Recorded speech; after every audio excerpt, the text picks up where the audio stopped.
Hey, everybody. Hope everything's going well. Anything goes. Unmute yourself, type in, go ahead and fire away. And go ahead, Troy, then Ralph. Hey, Troy. Hey y'all. Hey. I have a pretty short and sweet question. I just have been having a lot of tightness in my hamstrings Okay. and back of the leg. I've been taking a lot of marjoram pretty regularly for a while, but still having a lot of tightness back there. Kind of crampiness. I've almost gotten Charlie horses a couple times. Okay. And if I remember right, this is kind of like a thing that kind of comes and goes with you. Yeah, when I was younger, it would just only happen with like really high mileage running. And Right. nowadays, it seems to like sometimes even happen when I'm not even running very much. But it's been more common the last couple of years.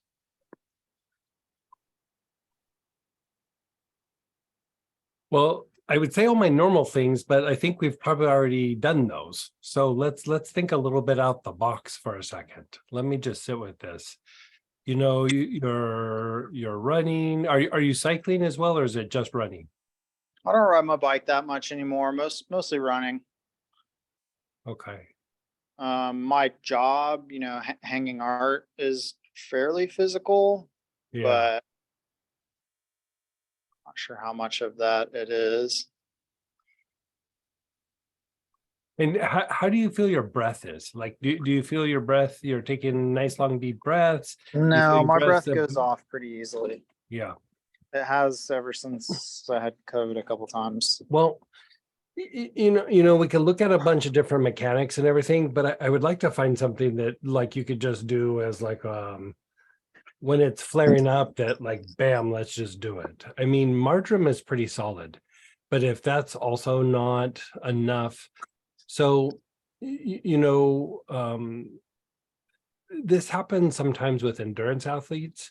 It happens, you could say like there's like fascial complications, how the body is wound up, that you do more running than cycling. I wouldn't put this at the top of that list. Usually it happens more with cyclists, tennis players, things like that. But did we ever try wood betony? It's an herb. I think I did take that. I went through a couple of bottles. It's been some time. Did it help at all when you were doing it? I think so. I don't think I noticed A cramping massive or anything difference. during that time. Okay. So it did kind of alleviate some of the cramping. That has the type of magnesium in it. Yeah, it's got massive amounts of magnesium. Are you getting any sort of heart palpitations or anything like that? Not that I know of, no. Okay. And have you taken your blood pressure at all? I mean, I doubt that you have, but if you have, do you know where it's at? I have no idea. Okay. Not a problem. I don't think it's a big deal, but like sometimes the differentiation between the two numbers kind of can tell me something. I can get it. I can test it next No, time. don't worry about it. It's not that big of a deal. Yeah. Okay. And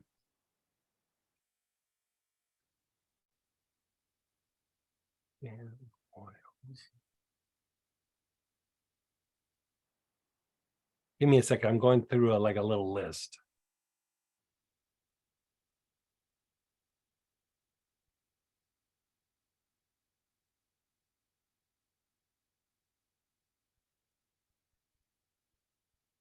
Okay. Like during the day, like how much do you drink?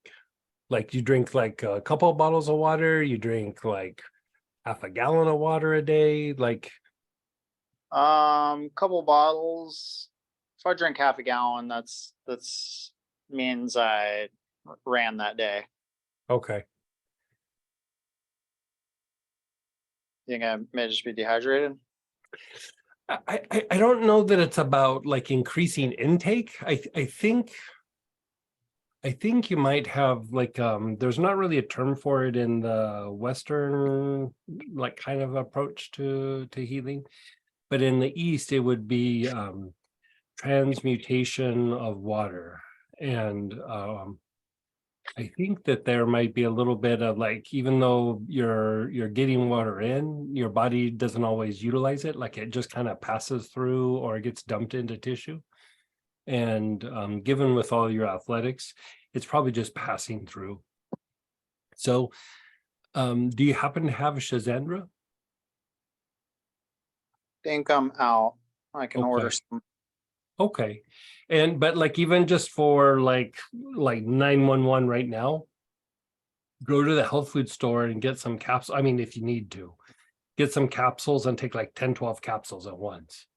You know, it's still not even as strong as the 3 drops of Shazandra, but it would help. Do you get bloody noses at all? Never. Never. Okay. Yeah, I would say let's have you use the Shazandra and let's still have you go back on the button. Like do the combination. Still put marjoram on your legs. You know, if you want to switch off marjoram and try like some of the different peppers, like black pepper or pink pepper, just kind of go through what you have. Basil could work. Petitgrain could work. Even some of the milder forms of thyme, like thyme linalool, thyme, I hate for you to use thyme geranol or thuyonol on it.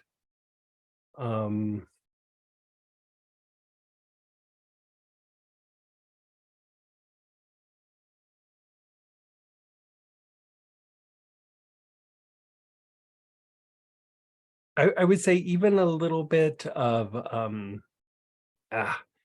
wintergreen. Let's have you do wintergreen. You know, there's like different kinds of spasms, there's different kinds of tension. And you know, here we're talking about kind of acute kinds of like spasms and cramps and things, but you've also had them for a long period of time. And a lot of times when you look at like arthritic conditions, which I'm not saying this is what that is, but I'm just saying like when you look at arthritic conditions, things get tight over a period of time because the muscles are trying to protect the joint. So it's not just that you have a spasm, you have this kind of protective spasm that's like kind of more of a chronic long-term spasm. And I think let's try treating these like acute spasms that come up, but it's been going on for a while. You're running. Athletes can have these happen not because they're protecting the joint, but because of just repetition, you know, just the movement.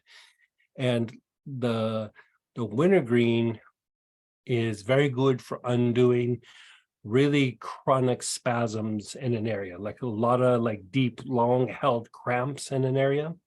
And I think maybe possibly what could be happening is you have like kind of a low grade cramp. You know, I don't know if I like the word cramp, but like, let's say just the muscles like really bound up. And instead of being open, you know, relaxing, closing, relaxing, you know, for exercise, you're just kind of almost in that closed spot all the time and you're not getting the full movement. I think that actually is probably what's happening there. So we'll do Shazandra at night, which helps the fascia and should help that, like 3 drops. Let's have you put wintergreen on the back of your legs, you know, put in a little lotion, put it in a little something. That's probably something that you have. I think I have some wintergreen. Yeah. Yeah, I mean, I'm sure it's been in some kits, so even if you could just get a little bit out of something and just put a bunch on the area.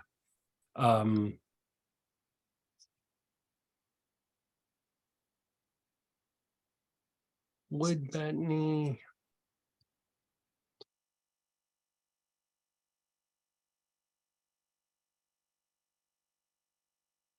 I'm almost tempted to say instead of wood betony, let's go lobelia. Have we ever had you do lobelia before? I have. I may actually have some left. I noticed it in my medicine cabinet a while back and I was like, why do I have this? You Was this got one- it. Like, so you have it. If you have Betany, you could also do that at the same time, but just take 1 or 2 capsules of the lobelia. You know, the thing with the lobelia is it will relax the fascia. So it's not necessarily an antispasmodic, but it reduces tension in the fascia itself. And we're kind of shooting for this combination of things to go through and unwind those hamstrings. Okay. Yeah. I mean, it might come down to where we have to have you go through and do a thing, which we'd probably still use wintergreen for, but where we do the antagonist with the hamstring, where, you know, have you breathe on your hamstrings and then go to your like your psoas, and then breathe on your hamstring of your left leg and then go to the right quad, and then, you know, switch them. You know, we can guide you through it, or I can write it out for you. We are going to be exploring that a little bit later just for fascial releases, but let's see if we can just bring you comfort like right now tonight. Okay. Awesome. Thank you so much. Yeah, let's see if that works. And then if not, let me know, like say on Friday. Okay. Thank you so much. Perfect. And then go ahead, Ralph, then Cindy. Hey, Ralph. Hey, Greg. Got a question for you. Mhm. I have a tendency that I've had for a long time to grind on things like the clown behind me, and I don't put it that way, but the guy behind me with a dog that barks. Oh I'll yeah, just gotcha. sit there and grind on that. So what my question is if I've got something like that I'm grinding on, Mhm. what, and this just occurred to me, was use the Splendor and go through the arm and the leg I would minors. say 3 things. Like I would say Splendor was going to be one of them. So Yeah. you nailed it. I would have you do, you know, you have that white spruce. I Mhm. would do a lot of inhalation on the brain with the white spruce, like Mhm. for, you know, maybe 25 inhalations, take a break and do it like 4 or 5 times, like every night as you're going to bed. Okay. So I would do that.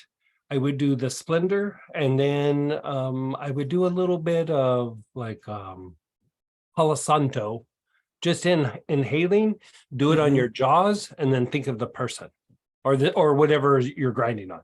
Like, so it's the neighbor with the barking dog. Mhm. Jaws, neighbor. Jaws, neighbor. If it's like you're driving and somebody's riding your tail for 5 miles and you get home and you're like, that jerk on the freeway was then you know, think of the Jaws, person, jerk on the Jaws. freeway. They're gonna, yeah, just keep going back and forth. Okay, so that was Yeah. Jaws grinding on, and what oil was that? Palo Santo. Palo Santo. Yeah. You could even take a couple drops internally of the Palo Santo in really extreme cases. Okay.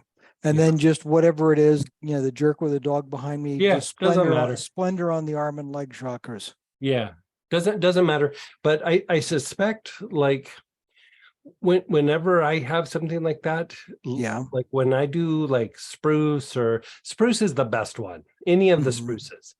But you know, even if I don't have that, fir or myrrh or frankincense, if I do a bunch of work with that on the brain, I notice that I'll still notice it. I'll still like go, ugh.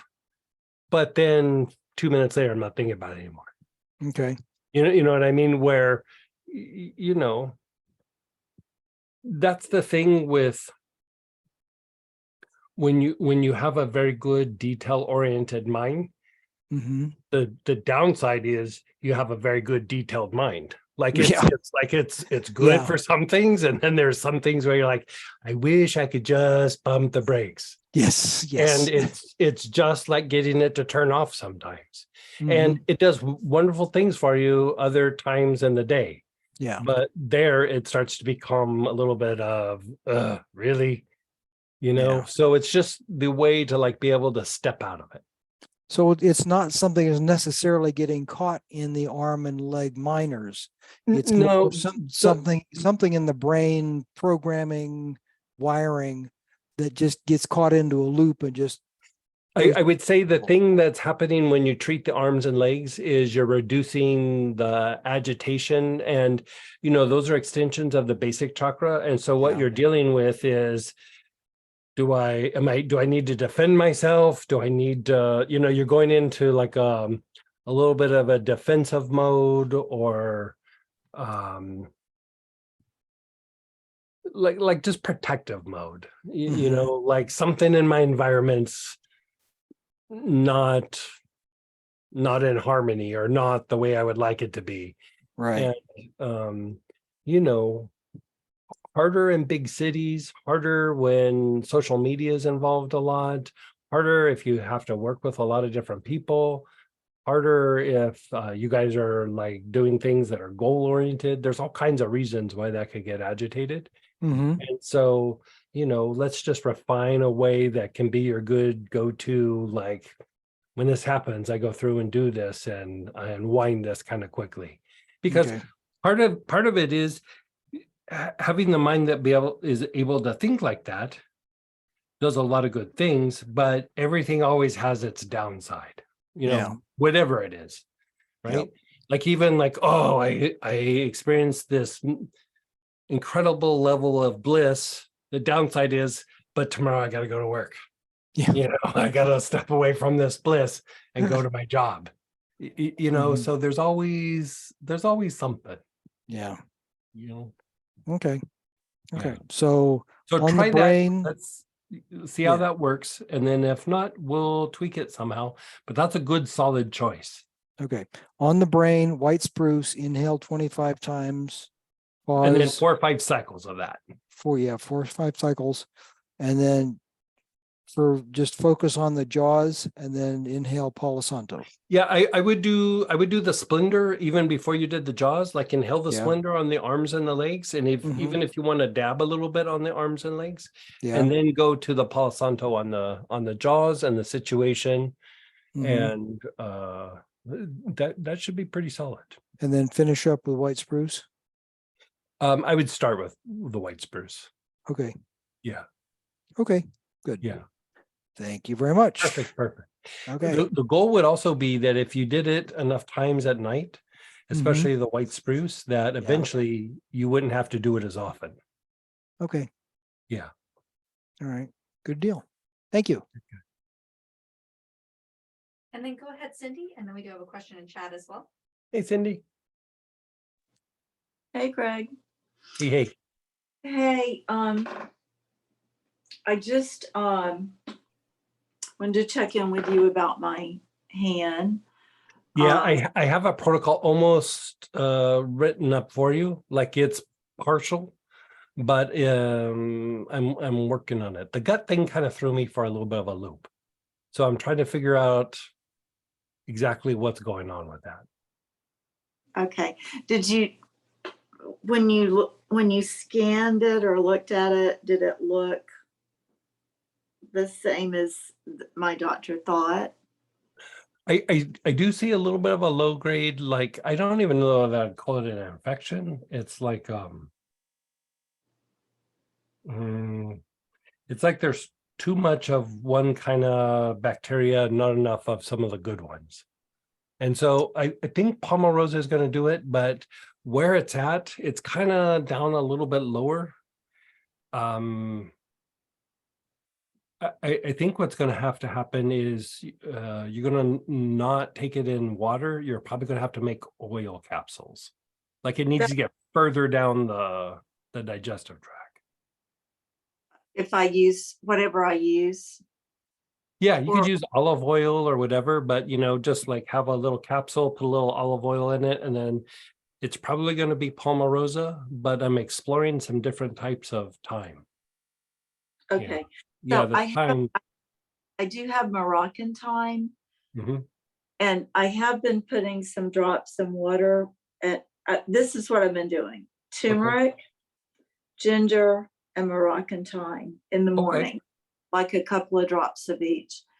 So do you think I should do those in capsules? Keep doing also? those. No, those can just be in water.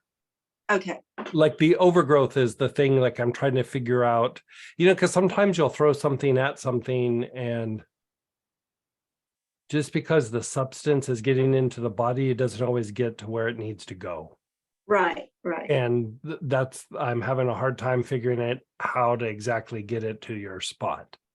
Sure. And so I think it's either going to be that, or I might have you mix the capsule. This is kind of weird, but like you'll wrap it up in some food, like even chew the food in your mouth and then put the capsule in your mouth and let it kind of mix in with the food and then take it in, because it can get like lower down in the digestive tract.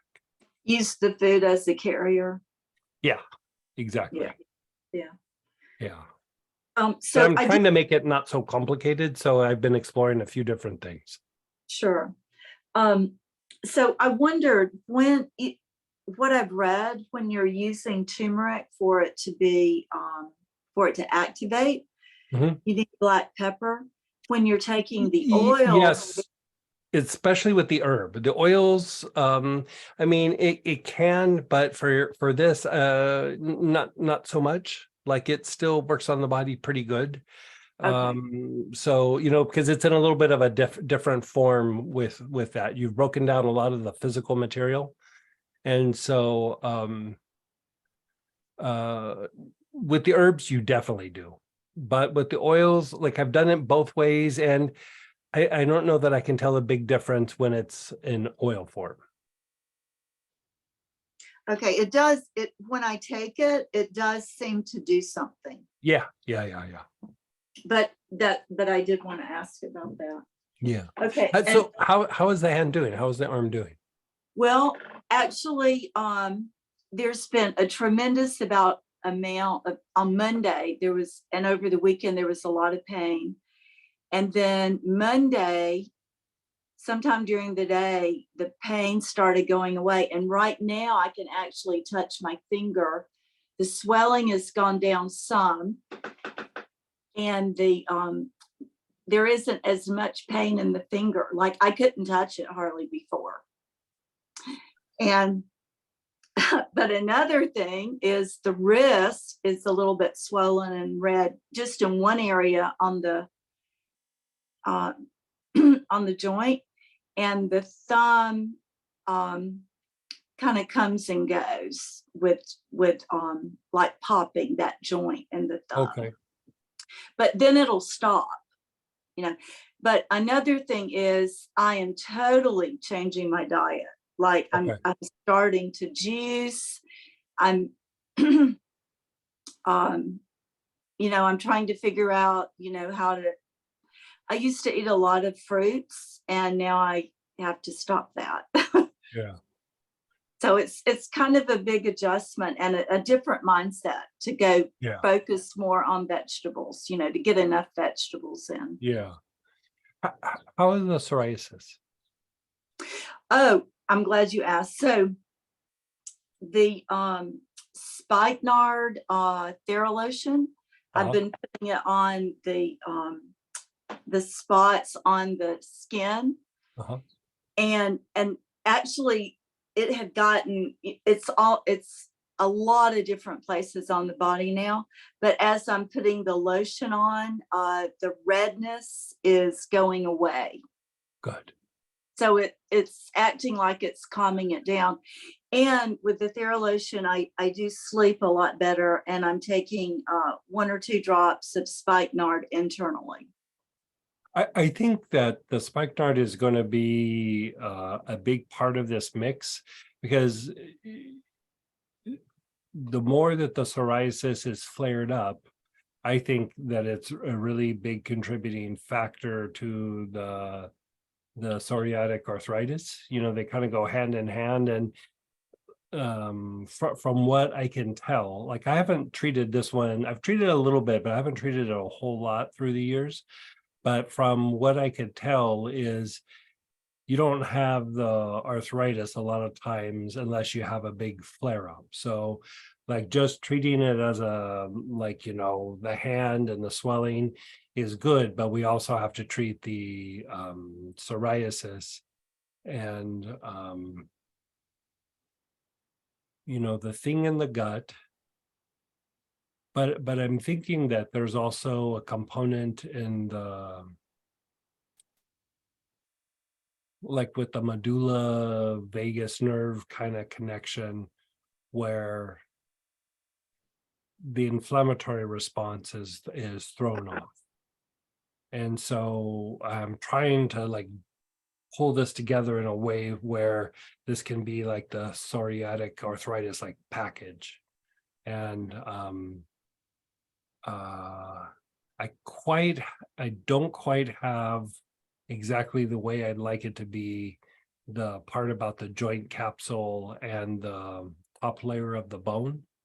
But I'm kind of coming to the place where we might just figure that out later and let's just get this treatment rolling. But I'd like to be a little bit more solid with that joint capsule and just reducing the inflammation in it. And the combination that I have still doesn't quite like get it. It might have to be an herb that we put in there, you know, in combination with the oils.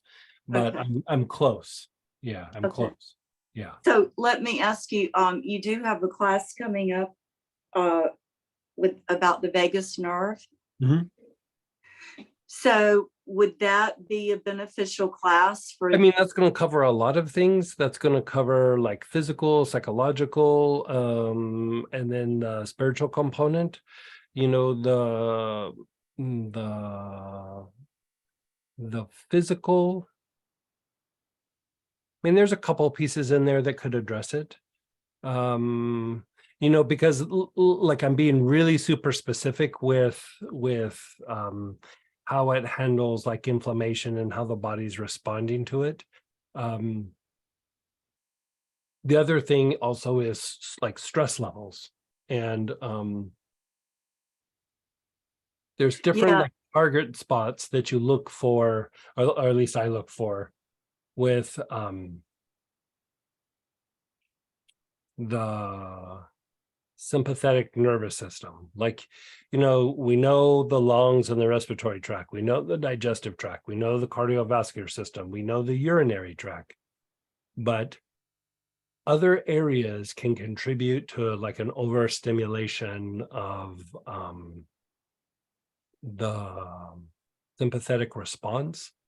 And I think what I was coming to you was that part of what I was laying out was we're going to use the spikenard for the psoriasis. We're going to use the spikenard for like calming the body down, and you know, it reduces body tension, helps you to sleep. But I was going to have you do a thing where you do inhalations on the spine and then on the brain, and probably a little bit heavier on the brain, and to keep going back and forth between the brain and the spine. And that will calm down part of that sympathetic response. And it plays a role in this whole thing, but not as directly as you would think. It's like many years ago, like I don't know, I was talking this out with an osteopathic friend of mine, and you know, I was making the statement to him, like, you know, sometimes there's just these conditions where there's just all these like weird random things happening. And, you know, I start going down the rabbit hole, and then I realize the connecting thread through all of this is parasympathetic activity. Like something's off with that parasympathetic part of the nervous system, and you almost like kind of drop the symptoms and just start like fortifying the parasympathetic nerves. So, you know, looking at your parasympathetic nerve, it's depleted, but everybody's is depleted, and it's really not that out of balance with the sympathetic part. But I would say both of those things together are also a bit diminished. And so I go back to calming down this component of sympathetic activity, because as we expand and increase the strength of the autonomic nerves, that there's going to be a much bigger imbalance. Like they're close to being more balanced because they're worn out. You know, does that make sense? And so as we strengthen them, there's going to be a big differentiation. But right now they're kind of like functioning as they are. So the spikenard on the spine and brain will help like even those things out in a way that as it expands and function and like it's basically being fortified, like there won't be the big differentiation. So you could use spikenard, you could use valerian, you could use vetiver, you could use rooskous, but I know you have spikenard, so just go with the spikenard. So Right. that is going to be piece of your protocol, by the way. Okay, so should I start, did you say inhale on the spine and then inhale on the brain? Is that what you said? Yeah, but do 2 or 3 times the amount on the brain. Like when you kind of calm down the spine, the brain is going to start like letting things off and trying to recalibrate. So you'll have to spend more time on the brain than on the spine. Okay, I mean, these are things that we're going to be talking about in the vagus nerve thing. Okay, We're so I going to did, go through all the different pieces of the vagus nerve, but I'm glad to also talk you through things. okay, and so with that class, do you think it would be too much for the body? I probably wouldn't do the spiritual part, which is going to be the last part of Sunday. That might be a little too much. Because like there we're going into like the first day is going to be all physical stuff. Then the first part of the second day, we're going to go into utilizing the function of the vagus nerve to like release old things that engage fear, anxiety, stress, things like that, which still falls into what we're talking about. But then when we do the last part, it's more about putting like patterns in the body for the nervous system to like integrate. And you know, it's only going to be like the last few hours of the class. And so maybe that part I would just maybe listen and don't participate or you know, leave and then do it later. Sure, okay, all Yeah. right, But the Thank first you. like day and a half, you're pretty solid. okay, all right, thank you. I think you answered this maybe already. When you say awareness on the spine and then the brain, does this mean spine awareness, brain awareness? Yeah, you could do spinal awareness. I would say the thing about like how we do spinal awareness, where you go, okay, I'm going to check in with a spot, and then I'm going to check in with another spot. You could do that a little bit, but a lot of it's going to be you need to do the whole spine. I'm going to explain that in the class, you know, because the vagus nerve is about like really soothing the body to like a really super high degree. So we're going to walk through, and it's more about just working the spine. We will visit like hitting your spots, but there's going to be more work on the spine itself, and then more work on just both sides of your brain. Like when you calm the spine down, your brain just starts going, "Eh," and just starts letting go of the things that cause like anxiety or stress or fear. You know, there's a few things that have to be set up before that, but it just starts kicking stuff off. Yeah. And you don't even notice it. You just go, oh, I feel kind of sleepy. I feel kind of relaxed. You know, it's more like that. Yeah.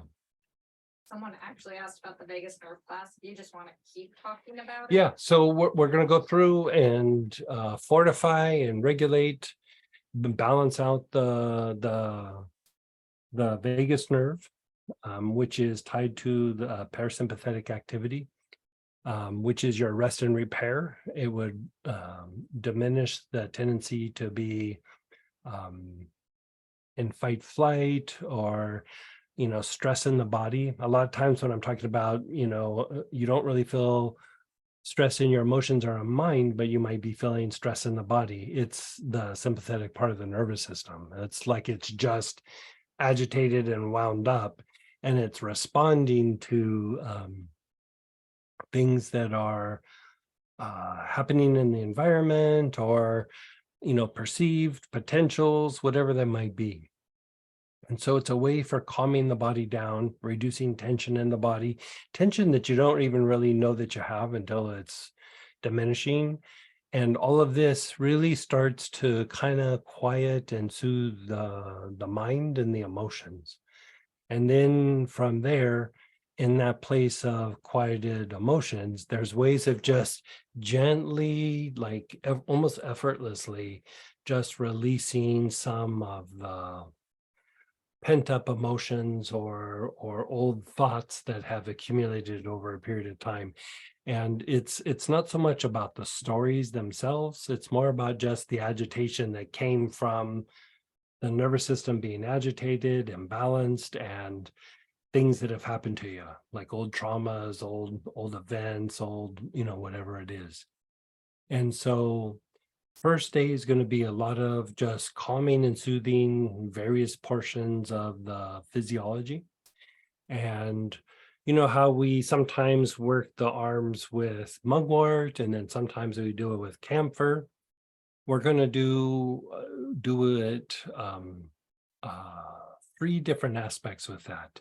And one of it is, this happens like with arthritis, this happens with postural misalignments, this happens with all kinds of things. But if the joints don't have like a sufficient amount of like blood or energetically like red prana in the joints themselves to like stabilize the joints, it sends messages to the brain that things are unstable, or you're vulnerable. It doesn't do it like how your mind thinks. It's just like, careful, red alert. It's just a really simple like way of like agitating the body. And so there's these things that we're going to go through and do where we kind of strengthen and fortify different parts of your body and things like that, so that it just allows your mind to go, because like sometimes you have like agitation or anxiety and you try to make sense out of it and you're like, I don't know what it is. And it's usually something's off in the physiology, where your physiology is just telling you that something feels unstable, or something feels like vulnerable, or has a potential of being heard, or not being able to function properly when you go out. And so there's just these like steps where you go through and calm things down and fortify. And so we'll do that physically, we'll do that emotionally, mentally. And then the last component is about sticking like little kinds of pieces of information into your physiology that help support higher emotional function, higher mental function, and like spiritual aspects of it, tied with working the three brains, which is your brain, the second brain, which is the brain in your gut, and then the brain in the sex chakra, which is the root brain, not the root chakra, the root brain, which is like instinctive responses, like things that you don't really think about. Like when you get triggered, something you say or do triggers you, it's the sex chakra and then the Ming Men, which is your adrenals. The sex chakra perceives something in the environment where I was like, and then the adrenals go, I know, and then they freak out and then throw your body into anxiety or a panic attack. And so by like harmonizing and aligning these 3 things, for one, it opens up intuitive mind, it calms down the logical mind, it makes the logical mind much sharper, and it starts to calm down these tendencies of getting triggered or being reactive, or just pushing back on things that we haven't really quite processed yet. And when you harmonize these 3, it is actually tied to the development of clairvoyance. And even in the workplace, it's tied to being very like innovative. I taught this to somebody who's a corporate person, and she goes, this little thing with the 3 brains, it's like addictive. She goes, I feel like I've been in a Mensa class, like where my brain is just working at a much higher rate. And she goes, I am problem solving like nobody's business. And it's almost just like playing a video game. It's just like fun. And I was like, yeah, that's what we were shooting out for. She goes, yeah, you undersold it. You totally undersold it. And I didn't even teach her the whole thing. I just taught her like a little piece out of this class. And so the last part with the spiritual part would either be directed as innovation in the material world, or like spiritualizing in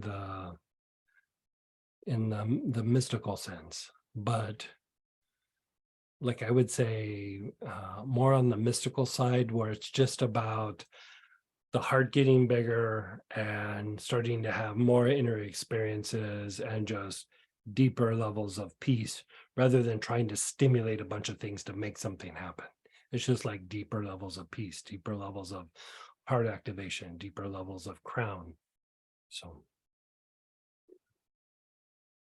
And go ahead, Robert. Hey, Robert.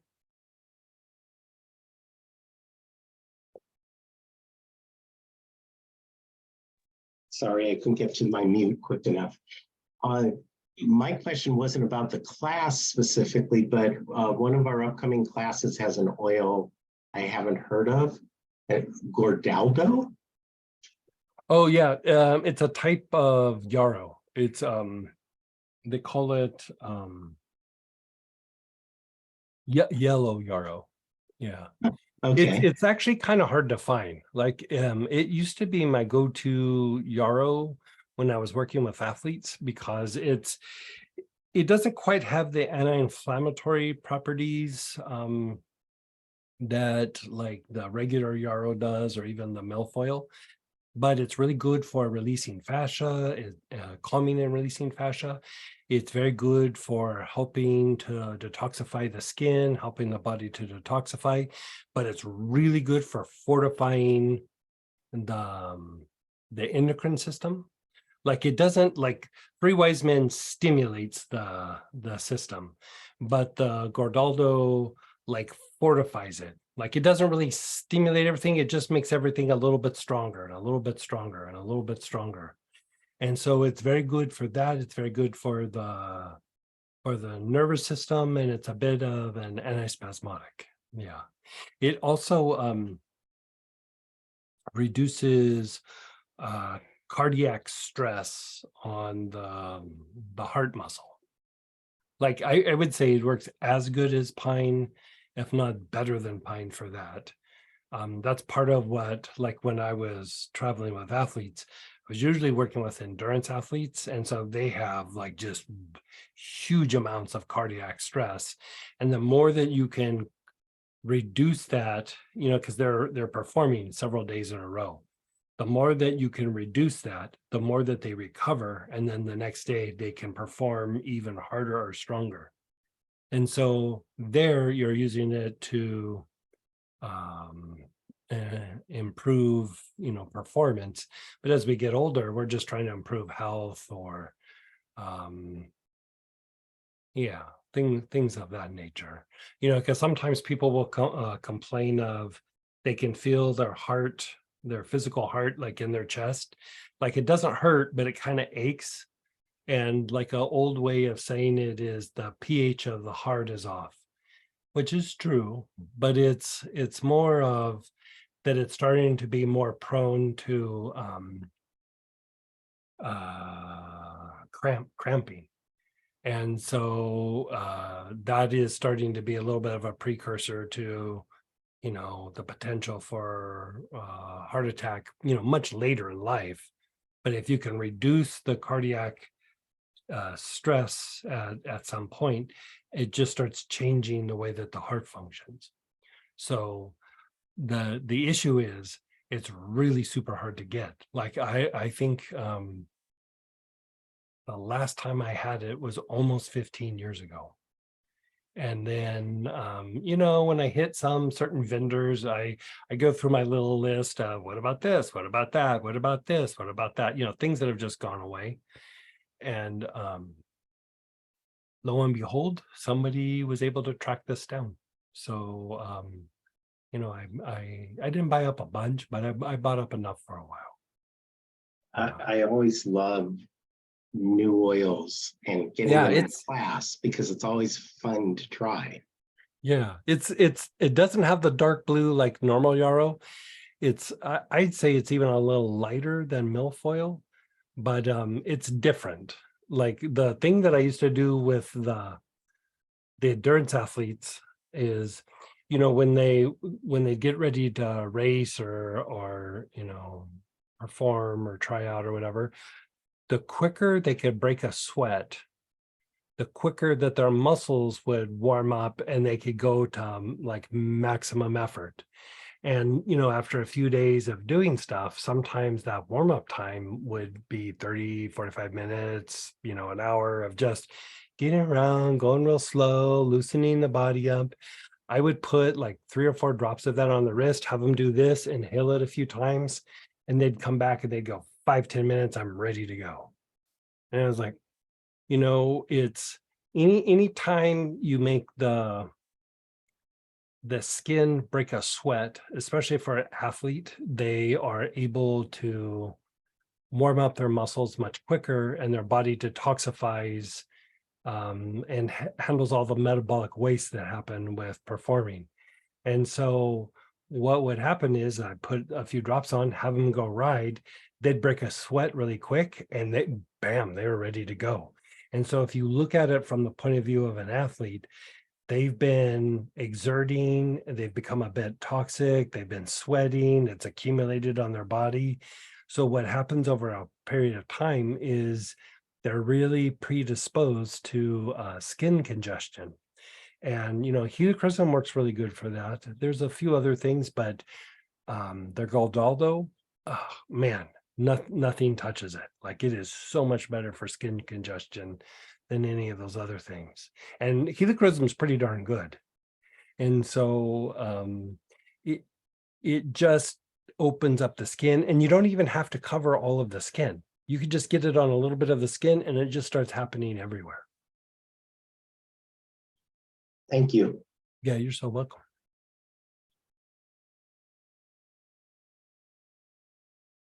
I have a partial write-up. I'll try to drop it into the Daily Dose next week, but I think Daily Dose might be 3 or 4 oils next week. There's been several requests, so I think I'm just going to drop like 4 or 5 Daily Doses next week.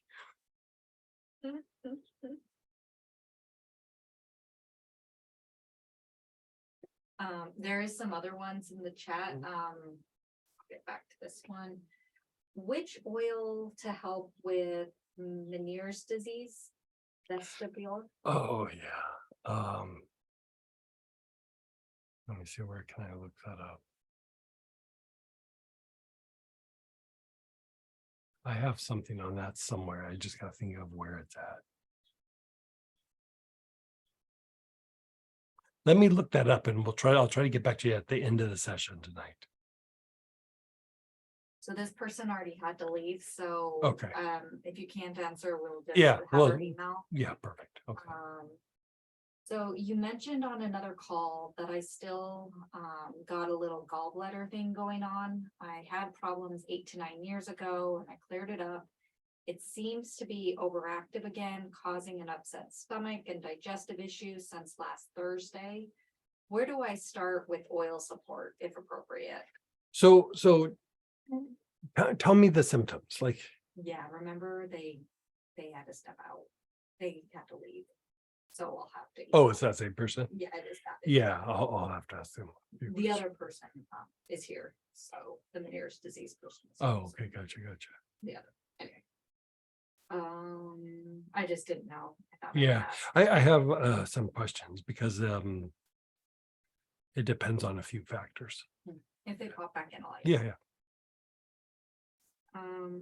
This did get answered, but I didn't know if you want to elaborate further. Did Greg just say that helichrysum is good for skin congestion. Yes, very good for skin congestion. Very, very good. I think that covers our questions. If I missed your question, please just type it in again. I don't want to miss anybody.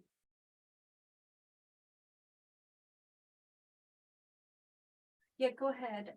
Cindy, then Channing. Hey, Cindy. Hey Greg, I did have a question. For pain, I have been taking galbanum Yes. and sometimes helichrysum. Okay. I just wanted to make sure those were okay. Yeah, especially the galbanum. When you take the galbanum, is it working for you or not working for you? Oh my gosh, Greg, I have to order. I mean, it really saved me. Yeah. I could not have functioned without Yeah. galbanum. I would Galbanum's take- amazing for like kind of my go-to things for when there is a bunch of pain. You know, granted, we want to treat the conditions, but still got to manage the pain itself. Galbanum is a go-to one. The other one, like if the galbanum's not quite working, I'll go heavy on myrrh. But between the two, that usually will take the pain from a 10 down to like a 4 or a 5. And how do you take the myrrh? Myrrh, I would do internal. Galbanum, you could do internal, or you could put several drops just on your wrist and rub them together. And you want to hit your wrist, like your pulse points, because you want to get it into the bloodstream versus like, you know, putting it on your shoulder or on your chest or something. You know, it's got to go through too much tissue to get to the bloodstream. And so here you really want to get it to the bloodstream. You know, inhalation with either one of those works really well. But internal is usually the best way for myrrh, and then galbanum can go internal or topical, but on the pulse point. You know, another place you could put it on the temples, or you could put it on the tops of the feet. And I'd say if the smell doesn't bother you, do it topical. But like at work, it does have a little bit of an odd smell. I would take it internal during the day, and then at night topical. Right. Yeah, I can't take it at work, but it No. works really, really good for me internal. Like I'll take it.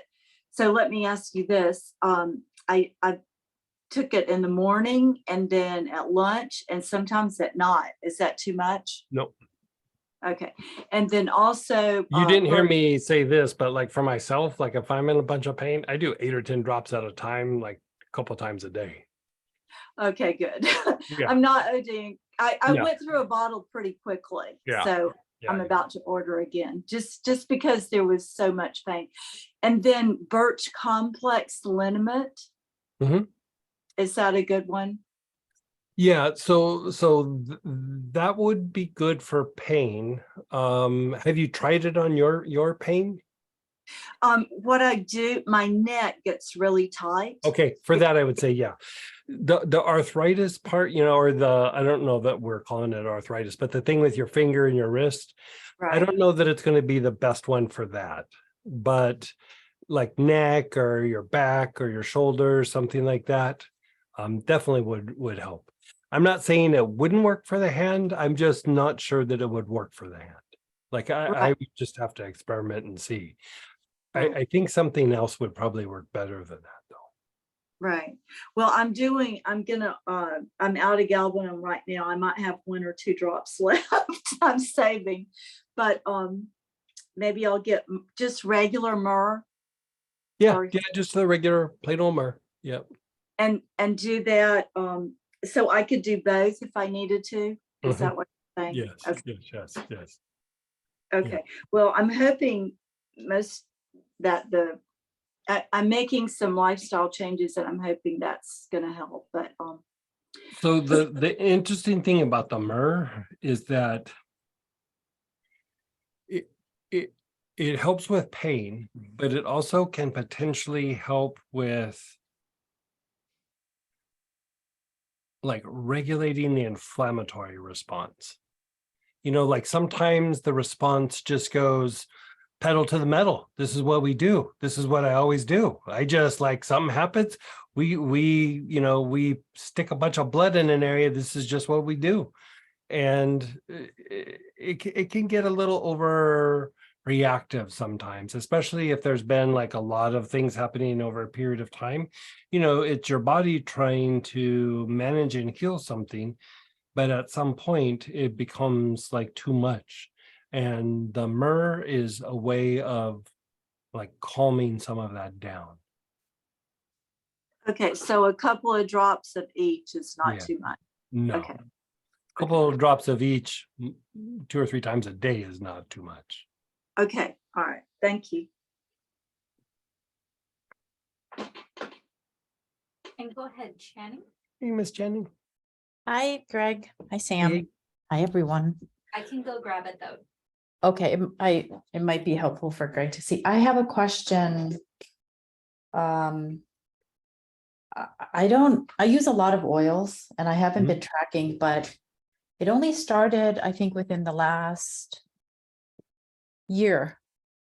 Because I've been using oils daily since Angels One class, 2020. My nose is scaling and I went to see a dermatologist and he gave me an antibacteria. He says it might be an infection. I'm wondering if it's an allergy to certain oils. Not all oils. I have this reaction, but I can't. How close are can't you nail it holding the bottle to your nose? Very close. Yeah, it's that. That's what's doing it. Mm. Like just back it off a little bit. Do you think that's it, or do I have an allergy, or have I? It's super hard to have an allergy to an oil because the things Yeah. that cause allergic reactions aren't present in oils. It's probably too close. I've done it to myself. Yeah.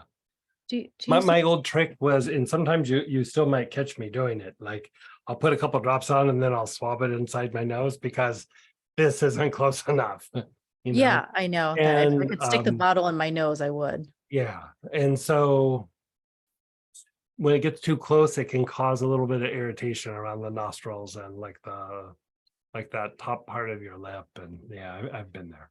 Yeah. It's scaly and it looks ugly and Yeah, okay. it's like a kind of almost like an eczema looking kind of stuff. Yeah. And that's my next question. I have persistent eczema and I've been taking this Abri and it's not Does it help really, you? helping. Not really, kind of, but not, it's maintaining, which isn't. Where else are you having the eczema? Okay, at the biggest area of concern is right at my ajna, that area. Okay. On my forehead, close to the hairline, Okay.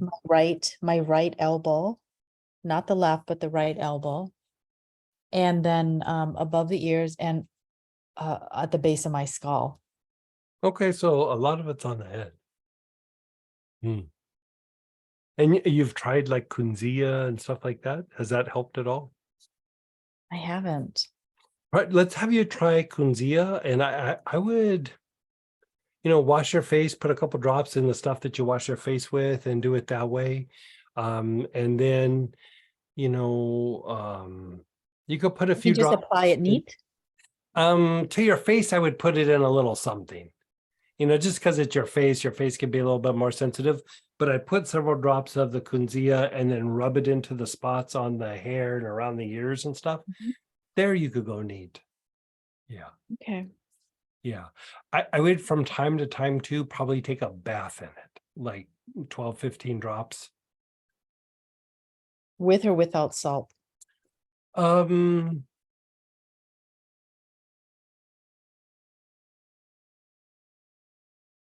It would probably be okay with the salt, but I would say just to keep from aggravating it, maybe no salt or a bit of Epsom salt. Okay. Or, do you ever get those magnesium flakes? No, but I get Epsom. I think it Yeah, has. I mean, Epsom salt is plenty fine and it's cheaper. Okay. The magnesium flakes are nice, but they're, they're like 3 or 4 times the price probably of Epsom salt. Do you think it's possible for me to get rid of my eczema? Well, if it doesn't respond to this, I would say we would need to go through and look at the digestive tract. And how is your digestion happening these days? I don't think it's optimal, but the thing is that I don't actually eat processed foods. So I think a lot of it might be emotional or energetic. Yeah, I mean, stress hits the gut pretty hard, and it doesn't always have to be food. It can be just a stress plagued like digestive tract that can be thrown off. I mean, you have a very demanding job that you do, and then you're around a lot of different people, and so I mean, it could be something as simple as that. Things like tarragon, rosemary, anise, the things that we know. Um, uh, I have a formula that I don't know that we put it on the site. It's very simple, but it's like cardamom and ginger and what is it? Cardamom, ginger, Turmeric? lemon, peppermint. It might be rosemary, something like that. But it's just for like when like the gut has just been off for a while, like not necessarily to treat a condition, but it's just like, it's just not feeling good. It's feeling a little funky. It's not functioning quite like it should. It's just a way to like kind of jumpstart all the processes that's different than ANS. ANS is very specific for like the nerves and all those kinds of things. This is more about like the enzymes and the just like the processes that happen, not so much the neurological part, but just kind of jump starting some functions in the gut that aren't directly neurological, Yeah, got like it. stimulating the liver. And peppermint's very good for stimulating the liver, stimulating the gallbladder even. And peppermint's a lot like cinnamon, where it's a full body like stimulant. So depending on where you direct it, it will just start body's processes. Mhm. And when we've had like a lot of stress, or I'll give you a perfect example. When I used to use this a lot was after somebody was in a car accident. It wasn't the food that they were eating. They didn't have a stressful job. They had just like a normal job, but the trauma of the injury and the impact, and then how it threw the body off, and the body having that day of the accident and the response and everything, a tremendous stress. And then their body is a little off for a little bit. And even when you get everything kind of normalized, like you give them about 6 or 8 months, people usually have some sort of a digestive issue. It could be low grade, but it's there. I mean, we used to look for digestive issues, high blood pressure, migraines, increased in allergies, especially if there was a lot of low back issues, with the sciatic nerve being compromised. The person would start having really bad allergies, and you try treating the allergies, but really it's a hip issue. Like the hip is compromising that nerve so bad that it's causing these like allergic responses. And so you kind of step back and you go, okay, what are all these things going on? And instead of looking at it from a point of view of symptoms, you go, okay, what were the things that happened? Is there structural misalignments? You kind of go through, is there like stress in the person's life? You keep kind of going down this thing, and it's not something that usually can just go, it's like you have to observe it for a little while. Mhm. And then you go, this is the approach that we're going to go. So I would do the same for the eczema. Like I would try treating it like eczema. And then if it's really kind of non-responsive to that treatment, then I would start looking at the digestive tract. The other potential is still the digestive tract would be the next logical part, but then we'd go through and we'd look at like, okay, is the autonomic nervous system being overstimulated by something? Like, is the the fight, flight, or activity set of nerves being overly agitated by, you know, postural misalignment, again, a digestive issue, a respiratory thing, a misalignment in the spine, weird fascial things on the head. Like, you know, there's just things where you just start going through and crossing them off. And, you know, I'm much better at evaluating those things than I was 30 years ago.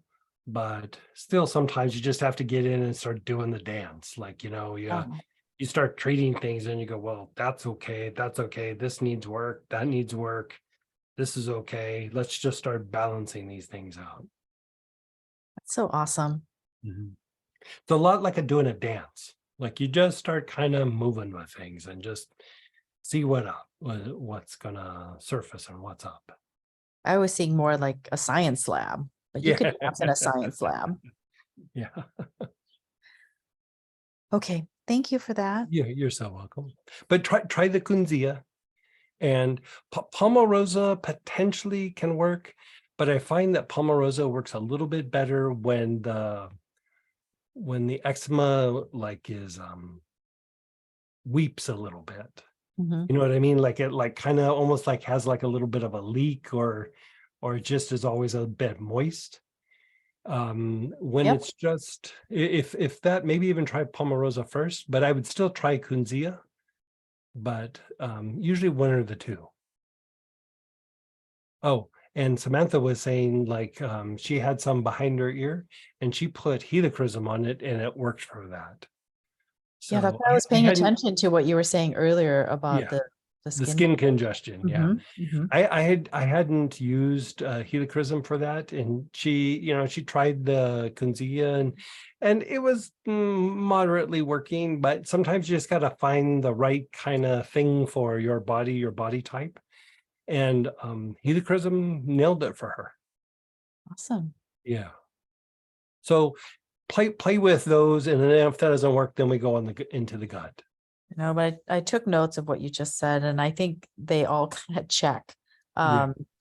I would imagine Digestive you check, have autonomic.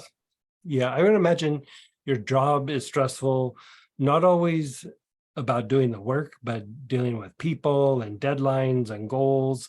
And you're probably very good at keeping your self-regulated, but still emotionally, mentally, you could be fine, but your body still feels like a tremendous amount of stress. Yeah, I don't think I'm releasing it in a healthy way. But I started doing lymphatic massages, lymphatic drainage massages. I mean, stress in the body, setting aside the emotional and mental component, I would say makes up probably 80 or 90% of the stress that we experience. And it really is about going through the body and regulating the sympathetic nerves or the triggers for the nerves throughout the body.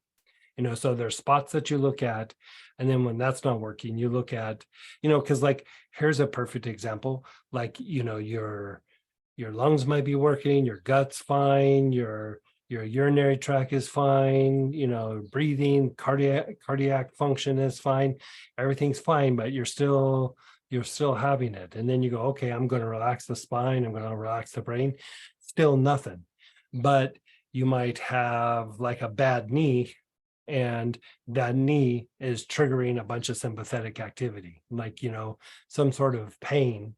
And sometimes the pain can be psychological, like you're going through a breakup, you're going through the loss of a dog, you're going through, it could be things that you wouldn't think like match up, but it's still pain, and the body goes, well, fight or flight.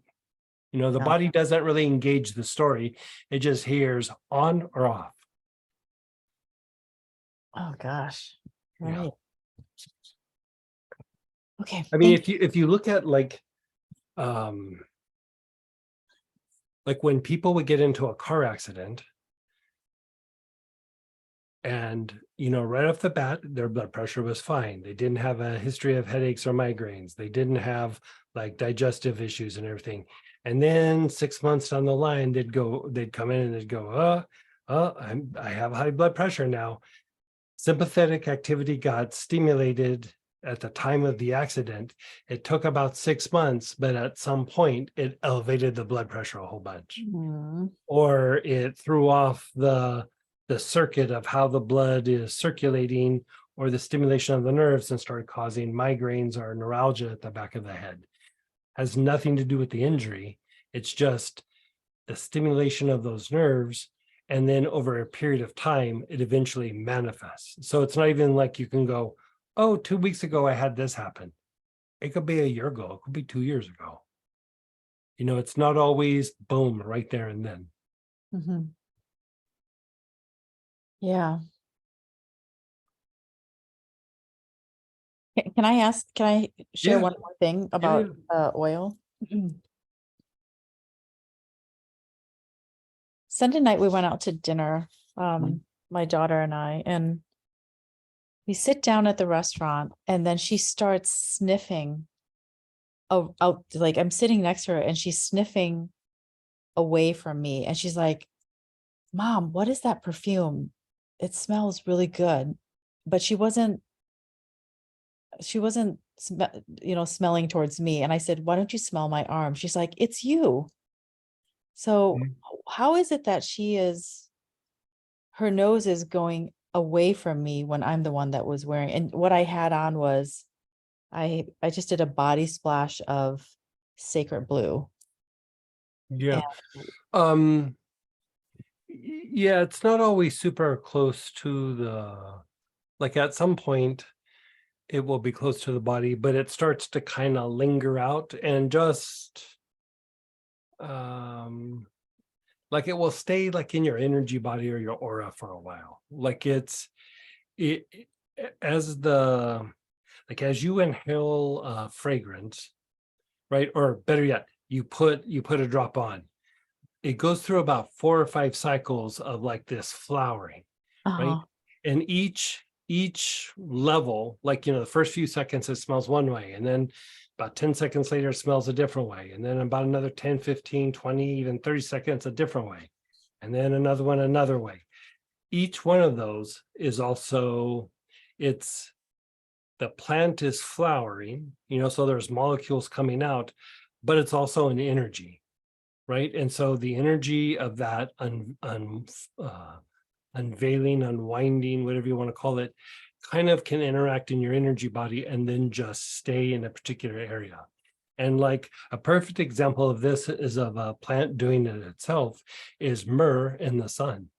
You know, the hotter it gets, the more that the myrrh breaks down and starts to put molecules up in the air, but it lingers around the plant to diffuse the impact of the sun coming down on the plant and the bark and all that. If it just evaporated, and flowered and just released, it wouldn't be protecting the plant. So part of it is it unwinds to a certain degree, and then it almost kind of like hovers a little bit. I thought that was a really nice experience. I hadn't. Yeah. It was just really strange to see her smelling away from me when it was actually on me, but that makes sense. Yeah, there's a way of blending where you use a little bit of a high note, a little bit of a low note, and then a bunch of middle notes, and you can really refine how that happens around a person. That's tied to more like doing things for perfumery than it is for therapeutic applications, but that is kind of a process that you would do for making perfumes with essential oils. I love it. Yeah. Thanks so much, Greg. I would say Sacred Blue kind of falls into that category. It's got a little bit of a heavy note. It's got a bunch of middle notes, and then it's got a little bit of a high note. I mean, I didn't do it for that, but I could see how it would do that. Yeah. Yeah. Back to the helichrysum for skin congestion, would the helichrysum be applied topically? Yeah, I would just put several drops on the wrist and rub it together, or do a salt bath, like 15 drops and a little bit of about a pound of salt in the water and soak in it. You'd be sure to cover all the skin. Either way, you'll break up the skin congestion quite substantially. Many people, I would just have them put it on the wrist, rub their wrists together, and it would unwind that. The birch complex for pain also, how does that differ from using galbanum for pain? They're doing different things. The galbanum is how you kind of are processing pain, where the birch complex is going through and detoxifying, moving the lymph, the deposits in the area, in the tissue or in the joints themselves, and then has a bigger impact on the sensory nerves in and around that area. I also find that the birch complex unwinds some of the stress, like how we're talking about sympathetic activity. It kind of calms that down, and really severe pain syndromes, where galbanum almost like stops them from even happening. Birch complex does it like after the fact, you know, if that makes sense. Salt bath oils to control inflammation, engage autoimmune issues for whole body and head and eyes. Wait, say that again. What would a good salt bath oil be to control inflammation and vague autoimmune issues for the whole body and head/eyes? Oh,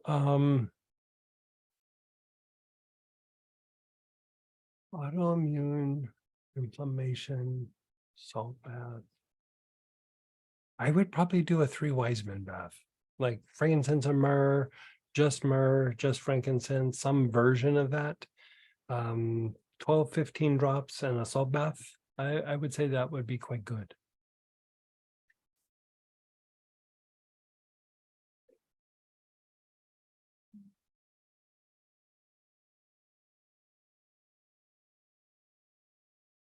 Do I use sweetgrass spray like I use the smoke of sweetgrass? It smells wonderful. Yes, exactly. Yeah, you would use it, you know, before you sit and do materialization. I like to spritz myself with it sometimes. You can use it before a ceremony, before healing. Use it the same way you would use sweetgrass. Yeah. Greg, I had a quick question about the sweetgrass. That's my question. Mhm. Yeah. Are you guys planning on making an essential oil out of sweetgrass? Is that even possible? It doesn't have an essential oil. Like that's Okay. why what I did is there's a guy up in Canada that he makes hydrosol really strong. Like he makes it and then pours it back in and uses the same water over and over again. And so it's like he makes a really super strong hydrosol, but the plant doesn't produce any essential oil. And so there was like people talking like there was going to be an absolute of sweetgrass, and I did get a couple of different people were making it, and I got it and I sent it off and it was fake. And so I was like, you know, I was hoping, because I love me some sweetgrass. And And the you use it. hydrosol has been the closest thing I could get to it. Okay. And you Yeah. use it, is it mostly for cleansing, kind of like you use like smoking sage and Yeah. Palo Santo? Cleansing, and it also helps to attract like positive energies from the environment, like when you're doing ceremony or materialization, so a lot of times you would like cleanse with something like Palo Santo or sage or something, and then you would burn the sweetgrass, so you're attracting something like positive to yourself. You're cleansing to let go of the old pattern, and then you're burning the sweetgrass to attract something new that you're trying to bring in, break a pattern, win the fight, win the whatever. You're using it for bringing in something new or good. All right. Yeah. Thank you. Yeah. And it is just delicious. Yeah. Question, is there a class that concentrates on inflammation control and or autoimmune disorders? Somebody did suggest the regeneration of the immune system. Yeah, that's not super specific to autoimmune. I think we are going to do a thing on autoimmune issues here. I've been kind of kicking that around. It'll probably be a 1-day free class. And so I'll keep you posted on that. It's probably going to be in the next month or two. Yeah. Yeah. You know, we've talked about autoimmune stuff here and there, but I've never done like a concentrated, let's do autoimmune. And so I'm kind of compiling some notes to be able to do that for you guys. I had some bruising under the eyes that has decreased to almost gone. Uh-oh. But there is some iron left there with staining, which can become permanent. Ugh. So I'm trying to avoid that possibility.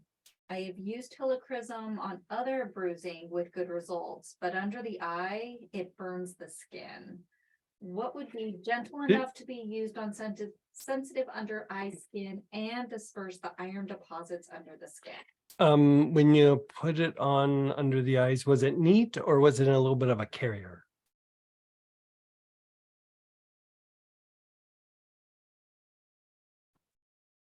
Hi, Greg. It was neat. It was neat. And let's have you do this. Like there is an oil that's a fatty oil. Like it's not an essential oil, but it's prickly pear.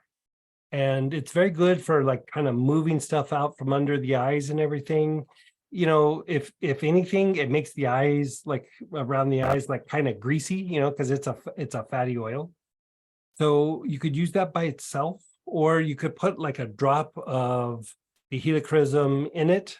And you know, it doesn't even have to be a single application. You could put 1 drop of helichrysum for like 4 or 5 applications, and then just rub it under the eyes and like here and in the temple area. And the thing about the temples, like I would do a bit to rub and massage the temples a little bit, because sometimes that helps to flush under the eyes. And I would try that. If you don't want to try the helichrysum in the prickly pear, I would try just the prickly pear. But I'll go through and see.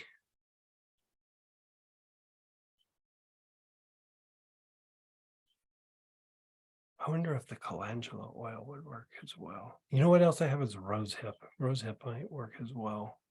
Let me go through and look at the fatty oils to see what would be good for like bruising and things like that, or around the eye or discoloration. And prickly pear is pretty solid. But let's see if what's that? And is that an oil you make, or I'm supposed to go find? No, we have some. It's Area. it's a fatty oil. Like I think, you know, probably like a little half-ounce bottle. It's super cheap too. Like Okay. a little half-ounce bottle will last you for a very long time. Yeah. Okay, I don't know. Do we? I don't know. Yeah, Robert posted the link. Oh, there. okay. Yeah, we have it on the site. I have a Okay. bunch of weird fatty oils and stuff for like skin stuff, because I'm always kind of playing like, what happens if I stick plum oil on this? What happens if I, you know, I'm constantly experimenting on different things on myself just to see what they'll do. Because, you know, you see written things, but I don't know.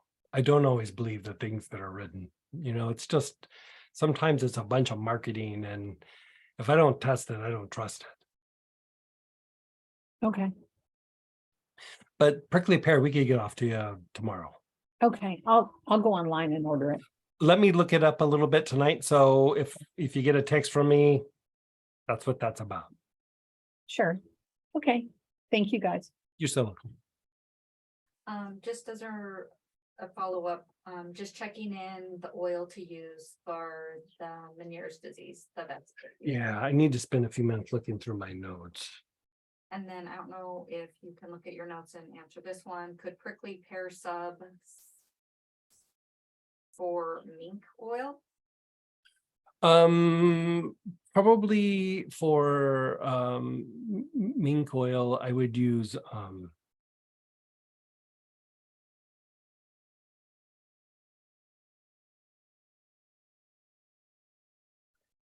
I would do a combination with a little bit of tamanu, a little bit of rosehip oil. Mink oil is really thin and very penetrating. And God, there's another oil. What is that?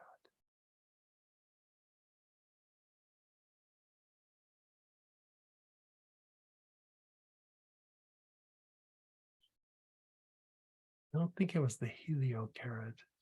I'll have to go through and look at, because I have a pile of different kinds of oils like this. Let me see which one is penetrating like the mink oil. I know what you mean by that. You know, many years ago, I used to get mink oil that they didn't kill the animal to get the oil. But after a while, I was like, but they're still sticking it with a needle, and I don't know. The little minks are so cute. I stopped doing it, but I can find you a substitute. The mink oil works really good, but it's, you know, usually a byproduct of animal being killed. Yeah. So just the one you're looking up Okay. for a second here. I'll see it.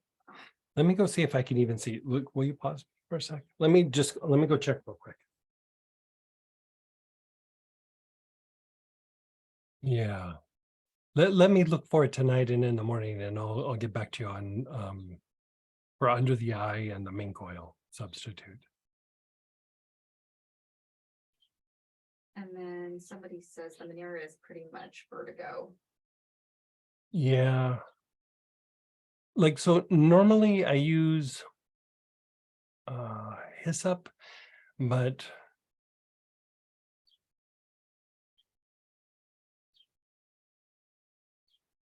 if I remember right, let me see what I have here. I want to say I make a thing for neuritis and taken also with lobelia. And my apologies, that person was actually asking if it's related to vertigo.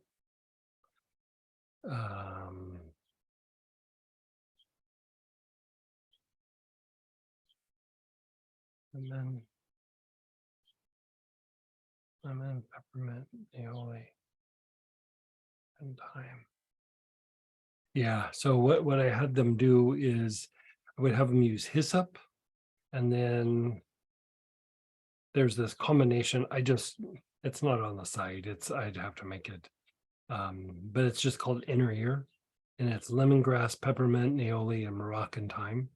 And it's usually used in cases of neuritis where the nerve gets inflamed. And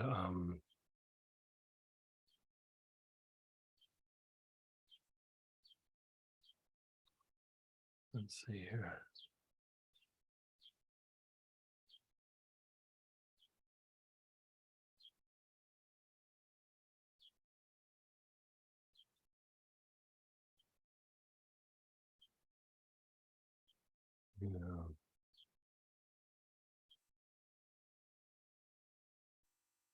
Yeah. Is there nausea present, or? Yes, there's nausea and there's inability to walk because of dizziness.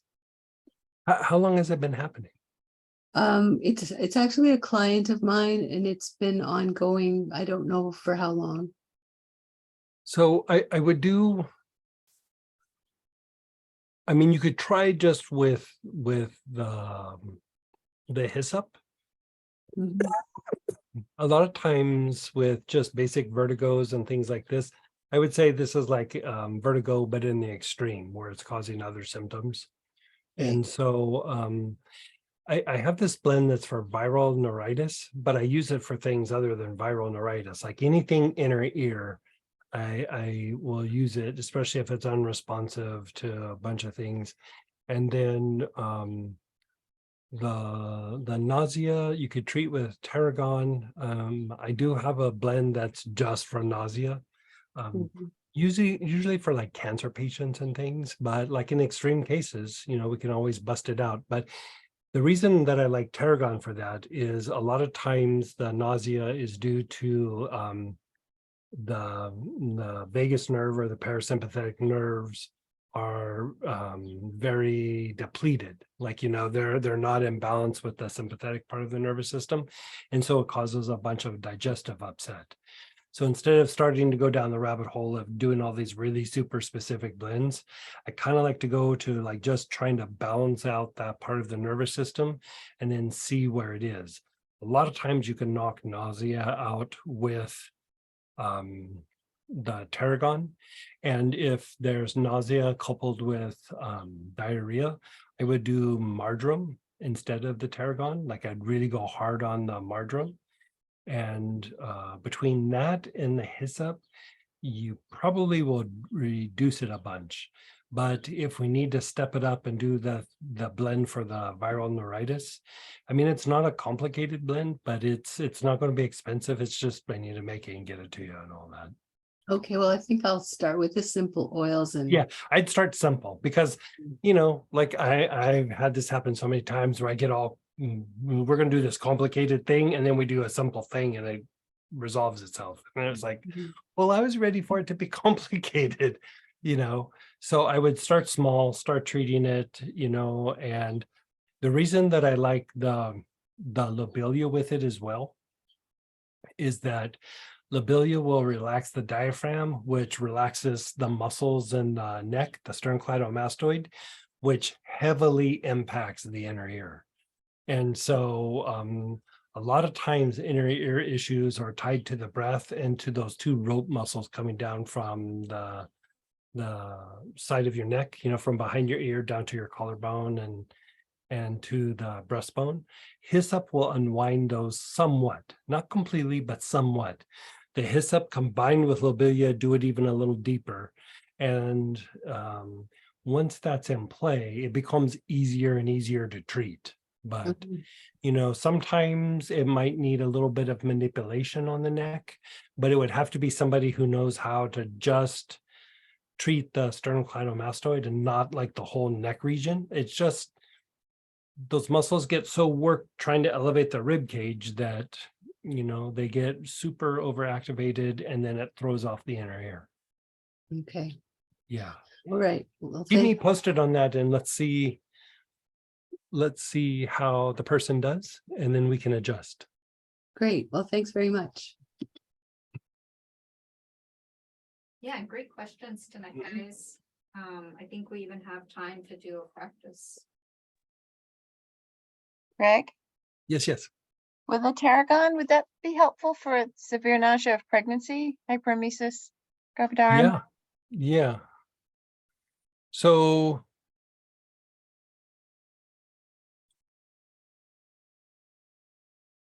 how far along is the person? I'm just asking in general. Oh, yeah, it would probably be good. I like to use things that are very gentle for somebody who's pregnant. And so the nausea is just like morning sickness and things like that, or? Typically, it's with vomiting and difficult keeping anything down. So pretty Okay. severe. Like severe, so you're talking about more severe cases. Yeah. I like the tarragon for that. I probably wouldn't do marjoram. You could probably even use like lemon would be very soft and gentle.